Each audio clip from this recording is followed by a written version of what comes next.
Don't come to my wedding. You're no longer my family. That was the message my daughter sent. No punctuation, no hesitation, just execution. I stared at the screen for a full minute, then typed back, understood. No anger, no questions, no begging. Then I made a call, one call, to a man I hadn't spoken to in 11 years.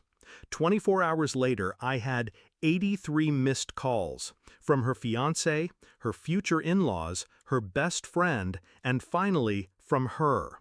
But by then, it was already too late. She was 25 now, a bride. But I still remembered her in pigtails, barefoot in the garden, chasing dragonflies. Back then, I was Mama the Invincible. But people change, or maybe they just reveal who they've always been. The shift started 5 years ago, after the divorce. Her father remarried quickly, a younger woman, polished, wealthy, poisonous. She smiled like she was always in on a joke you weren't invited to hear. It didn't take long before my daughter started pulling away. Little things at first, forgotten birthdays, canceled lunches, one-word replies. Then, silence. I tried, God, I tried, but every call was a one-way conversation. Every visit felt like I was trespassing in a life she didn't want me in. Until the final blow, her wedding. My invitation revoked by text. I didn't scream, I didn't sob, but something in me crystallized. Not out of pettiness, out of clarity. If I couldn't attend her wedding as a mother, I'd attend it as something else. I called Robert, not family by blood, but bonded by history.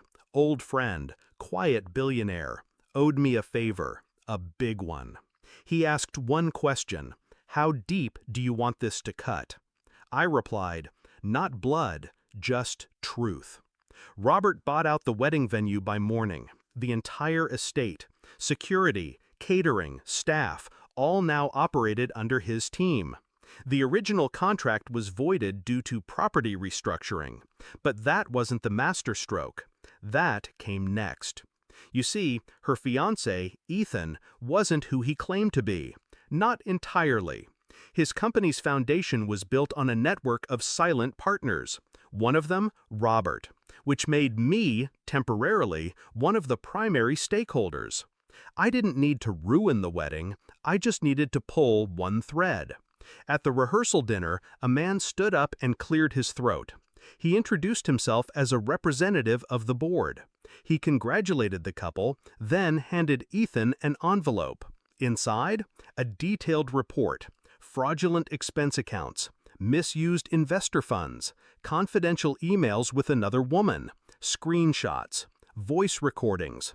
I didn't fabricate anything. I just unlocked the doors he'd tried to keep shut.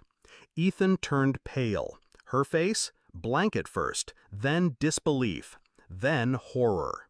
Her perfect wedding collapsed within 48 hours. Sponsors pulled out, venue canceled, vendors walked. She called me, again, and again. I didn't answer. On the third day, I finally picked up. Why? She asked. Her voice wasn't angry, just broken, like a little girl lost in a burning house. I let the silence hang between us. Then I said, you wrote me out of your life. I simply honored your request. She sniffled. You humiliated me. No, I replied, he did. I just made sure you saw it. Silence. You still could have come. Her voice cracked. To be what? Background noise? A ghost at the feast? She didn't respond. You didn't want a mother at your wedding, I continued. You wanted a witness to your lie. I don't attend performances. Then I hung up. Weeks passed. Ethan tried to salvage what was left of his career. Failed. His investors vanished. His name blacklisted. My daughter moved back in with her father, or tried to. His new wife didn't want the scandal in her mansion. Funny how quickly alliances dissolve when the cameras stop rolling. She called me again, not to apologize, just to talk. I let her speak, I listened, but I didn't rescue her. I wasn't her safety net anymore. You only get to set me on fire once. After that, I learned how to build with ash. I don't regret it. Not the call, not the collapse, not the silence that followed. This wasn't vengeance. It was revelation.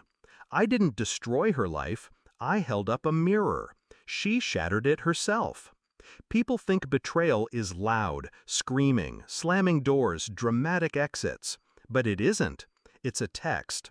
A dress not returned. A chair left empty at your daughter's wedding. But when they push you out, they forget. You were the one who taught them how to open doors in the first place. And when you lock one behind you, you don't always leave a key. Understood. It was never just a reply. It was a warning, wrapped in restraint. And by the time they understand what you meant, it's already too late.